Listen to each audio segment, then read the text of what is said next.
గురువు యొక్క ఉపదేశంతోనే మనం సరైనటువంటి తత్వాన్ని తెలుసుకోగలుగుతాం అనేటటువంటి విషయాన్ని ప్రత్యేకంగా చెప్పాల్సిన అవసరం లేదు.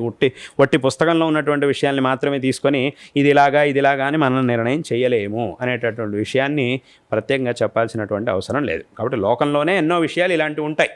నేరుగా అక్కడ ఉన్న మాటను అలాగే తీసుకొని మనం వెళ్ళాము అంటే పని జరగదు. దానికి ఒక అర్థం ఉంటుంది, ఆ మాట వెనకాల ఒక అర్థం ఉంటుంది. అది ఎవరికి తెలుస్తుంది అని అంటే ఆ పరంపరలో వచ్చినటువంటి వాడికి మాత్రమే తెలుస్తుంది. అదేవిధంగా తత్వంలోనూ అంతే. కాబట్టి గురువు యొక్క ఉపదేశం మనకి ఎంత బుద్ధి సామర్థ్యం అనేది ఉన్నా కూడా కొంతవరకు మాత్రమే మనం వెళ్ళగలుగుతాము. సంపూర్ణంగా విషయాన్ని మనం తెలుసుకోవాలి అని అంటే దానికి గురువు యొక్క మార్గదర్శనం అనేది ఆవశ్యకం. కాబట్టి ఏమున్నా కూడా గురుముఖతః మనం ఉపదేశాన్ని పొందాలి.